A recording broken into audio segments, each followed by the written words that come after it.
a WikiVidi documentaries production. Don't forget to like and subscribe. Enjoy. William the Conqueror. William I, usually known as William the Conqueror and sometimes William the Bastard, was the first Norman king of England, reigning from 1066 until his death in 1087, a descendant of Rollo.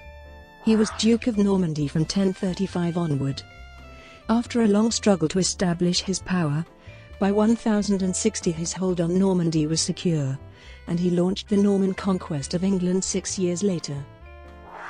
The rest of his life was marked by struggles to consolidate his hold over England and his continental lands and by difficulties with his eldest son. William was the son of the unmarried Robert I, Duke of Normandy. By Robert's mistress Herleva. His illegitimate status and his youth caused some difficulties for him after he succeeded his father, as did the anarchy that plagued the first years of his rule. During his childhood and adolescence, members of the Norman aristocracy battled each other, both for control of the child duke and for their own ends. In 1047 William was able to quash a rebellion and begin to establish his authority over the duchy, a process that was not complete until about 1060. His marriage in the 1050s to Matilda of Flanders provided him with a powerful ally in the neighbouring county of Flanders. By the time of his marriage, William was able to arrange the appointment of his supporters as bishops and abbots in the Norman Church. His consolidation of power allowed him to expand his horizons, and by 1062 William secured control of the neighbouring county of Maine. In the 1050s and early 1060s William became a contender for the throne of England, then held by the childless Edward the Confessor, his first cousin once removed. There were other potential claimants, including the powerful English Earl Harold Godwinson, who was named the next king by Edward on the latter's deathbed in January 1066. William argued that Edward had previously promised the throne to him and that Harold had sworn to support William's claim. William built a large fleet and invaded England in September 1066, decisively defeating and killing Harold at the Battle of Hastings on the 14th of October 1066. After further military efforts, William was crowned king on Christmas Day 1066, in London. He made arrangements for the governance of England in early 1067 before returning to Normandy. Several unsuccessful rebellions followed, but by 1075 William's hold on England was mostly secure, allowing him to spend the majority of the rest of his reign on the continent. William's final years were marked by difficulties in his continental domains, troubles with his eldest son, and threatened invasions of England by the Danes. In 1086 William ordered the compilation of the Domesday Book, a survey listing all the landholdings in England along with their pre-conquest and current holders. William died in September 1087 while leading a campaign in northern France, and was buried in Caen. His reign in England was marked by the construction of castles, the settling of a new Norman nobility on the land, and change in the composition of the English clergy. He did not try to integrate his various domains into one empire, but instead continued to administer each part separately. William's lands were divided after his death. Normandy went to his eldest son, Robert Curthose, and his second surviving son, William Rufus, received England. Background: Norsemen first began raiding in what became Normandy in the late 8th century. Permanent Scandinavian settlement occurred before 911, when Rollo, one of the Viking leaders, and King Charles the Simple of France reached an agreement surrendering the county of Rouen to Rollo. The lands around Rouen became the core of the later Duchy of Normandy. Normandy may have been used as a base when Scandinavian attacks on England were renewed at the end of the 10th century, which would have worsened relations between England and Normandy. In an effort to improve matters, King Athelred the Unready took Emma of Normandy, sister of Duke Richard II, as his second wife in 1002. Danish raids on England continued, and Athelred sought help from Richard, taking refuge in Normandy in 1013 when King Sweyn I of Denmark drove Athelred and his family from England. Sweyn's death in 1014 allowed Athelred to return home, but Sweyn's son Canute contested Ethelred's return. Athelred died unexpectedly in 1016, and Canute became King of England. Ethelred and Emma's two sons, Edward and Alfred, went into exile in Normandy while their mother, Emma, became Cnut's second wife. After Cnut's death in 1035, the English throne fell to Harold Harefoot, his son by his first wife, while Harthacnut, his son by Emma, became king in Denmark. England remained unstable. Alfred returned to England in 1036 to visit his mother and perhaps to challenge Harold as king. One story implicates Earl Godwin of Wessex in Alfred's subsequent death, but others blame Harold. Emma went into exile in Flanders until Harthacnut became king following Harold's death in 1040, and his half-brother Edward followed Harthacnut to England. Edward was proclaimed king after Harthacnut's death in June 1042. Early life. William was born in 1027 or 1028 at Falaise, Duchy of Normandy, most likely towards the end of 1028. He was the only son of Duke Robert I, son of Duke Richard II. His mother, Herleva, was the daughter of Fulbert of Falaise. Fulbert may have been a tanner or embalmer. She was possibly a member of the ducal household, but did not marry Robert. Instead, she later married William de Conqueror, with whom she had two sons, Otto of Bar and Robert, Count of Mortain, and a daughter whose name is unknown. One of Herleva's brothers, Walter, became a supporter and protector of William during his minority. Robert also had a daughter, Adelaide, by another mistress. Robert became Duke of Normandy on 6 August 1027, succeeding his elder brother Richard III, who had only succeeded to the title the previous year. Robert and his brother had been at odds over the succession, and Richard's death was sudden. Robert was accused by some writers of killing his brother, a plausible, but now unprovable charge. Conditions in Normandy were unsettled, as noble families despoiled the church and Alan III of Brittany waged war against the duchy, possibly in an attempt to take control. By 1031 Robert had gathered considerable support from noblemen, many of whom would become prominent during William's life. They included Robert's uncle, Robert the Archbishop of Rouen, who had originally opposed the Duke, Osborne, a nephew of Gunnar the wife of Duke Richard I, and Count Gilbert of Brion, a grandson of Richard I. After his accession, Robert continued Norman support for the English princes Edward and Alfred, who were still in exile in northern France. There are indications that Robert may have been briefly betrothed to a daughter of King Canute, but no marriage took place. It is unclear if William would have been supplanted in the ducal succession if Robert had had a legitimate son. Earlier dukes had been illegitimate, and William's association with his father on ducal charters appears to indicate that William was considered Robert's most likely heir. In 1034 Duke Robert decided to go on pilgrimage to Jerusalem. Although some of his supporters tried to dissuade him from undertaking the journey, Robert convened a council in January 1035 and had the assembled Norman magnates swear fealty to William as his heir before leaving for Jerusalem. He died in early July at Nicaea, on his way back to Normandy. Challenges.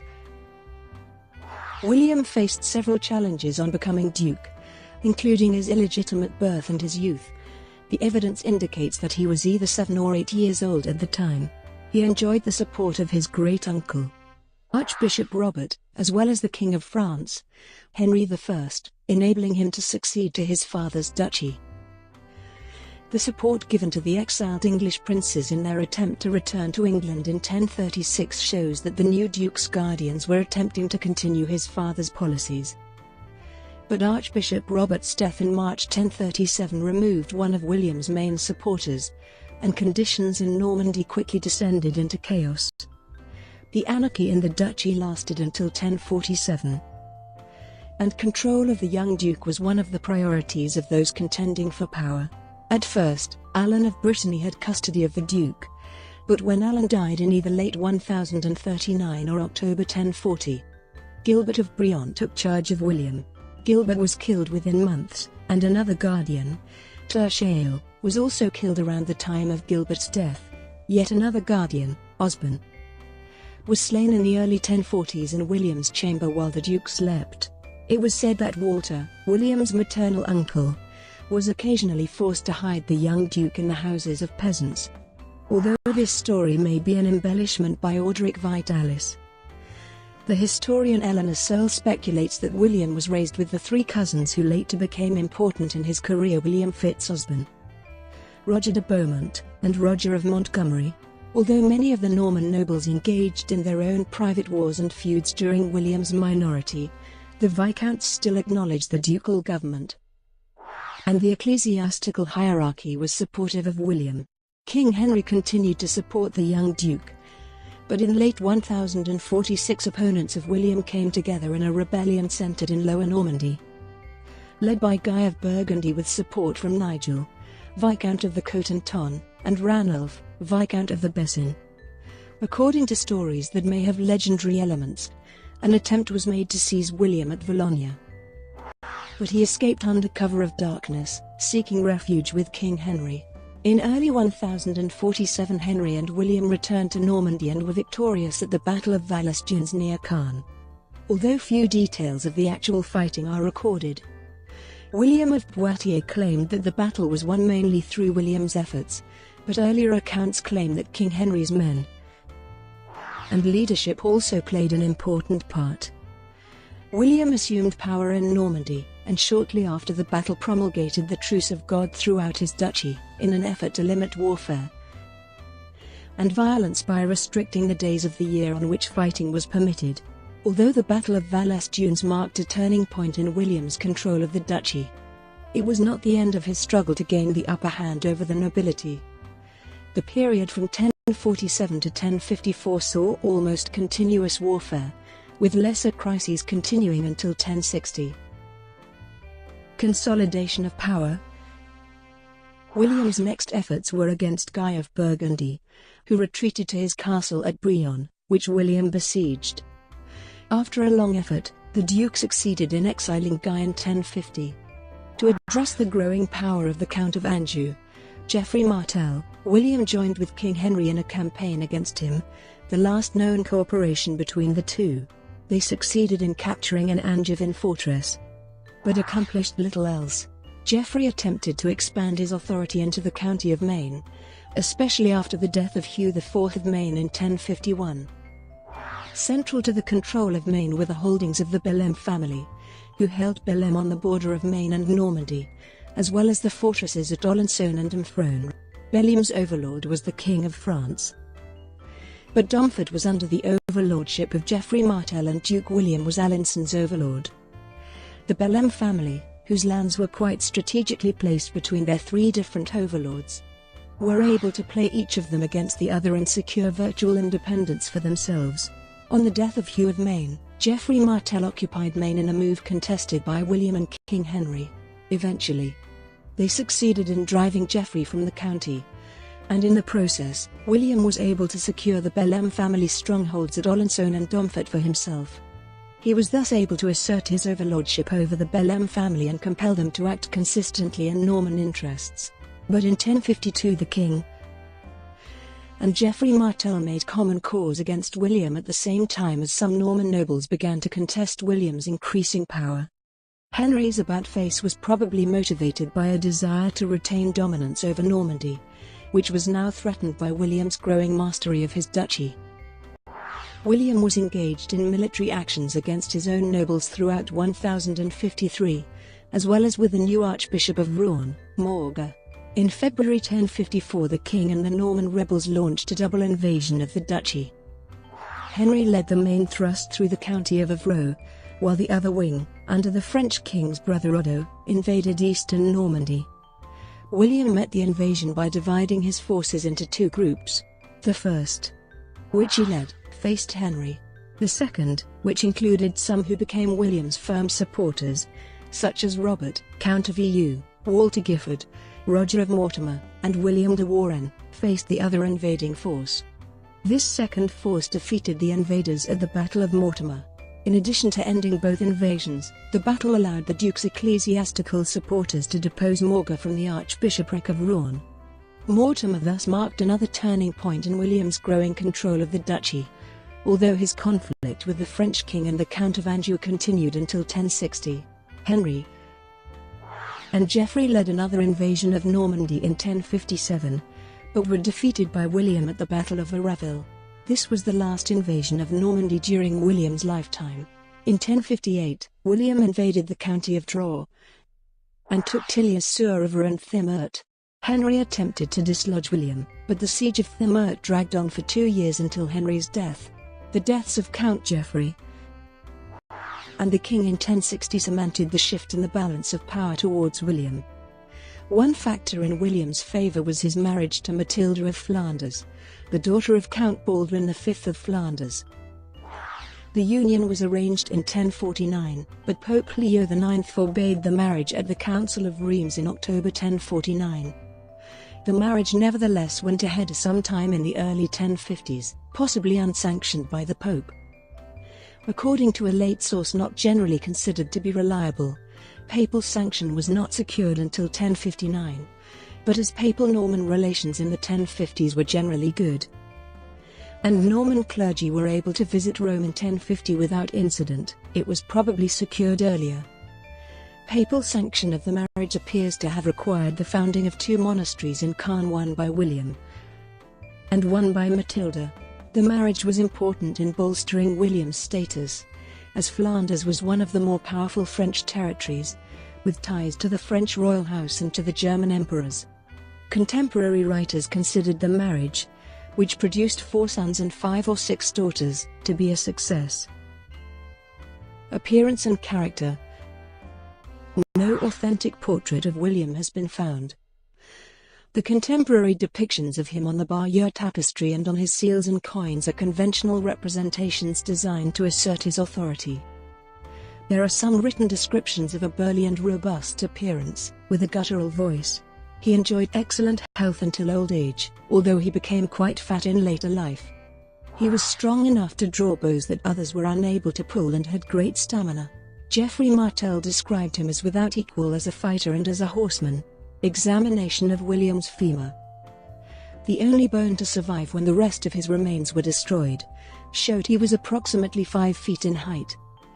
There are records of 2 tutors for the young duke during the late 1030s and early 1040s. But the extent of William's literary education is unclear. He was not known as a patron of authors, and there is little evidence that he sponsored scholarship or other intellectual activities. Orderic Vitalis records that William tried to learn to read Old English late in life, but he was unable to devote sufficient time to the effort and quickly gave up. William's main hobby appears to have been hunting. His marriage to Matilda appears to have been quite affectionate, and there are no signs that he was unfaithful to her, unusual in a medieval monarch. Medieval writers criticized William for his greed and cruelty, but his personal piety was universally praised by contemporaries. Norman administration. Norman government under William was similar to the government that had existed under earlier dukes. It was a fairly simple administrative system, built around the ducal household, which consisted of a group of officers including stewards, butlers, and marshals. The duke travelled constantly around the duchy, confirming charges and collecting revenues. Most of the income came from the ducal lands, as well as from tolls and a few taxes. This income was collected by the chamber, one of the household departments. William cultivated close relations with the church in his duchy. He took part in church councils and made several appointments to the Norman episcopate, including the appointment of Maurilius as Archbishop of Rouen. Another important appointment was that of William's half-brother Rollo as Bishop of Bayeux in either 1049 or 1050. He also relied on the clergy for advice, including Lanfranc, a non-Norman who rose to become one of William's prominent ecclesiastical advisers in the late 1040s and remained so throughout the 1050s and 1060s. William gave generously to the church. From 1035 to 1066, the Norman aristocracy founded at least 20 new monastic houses, including William's 2 monasteries in Caen, a remarkable expansion of religious life in the duchy. Brought to you by WikiVidi documentaries. Would you like to know more?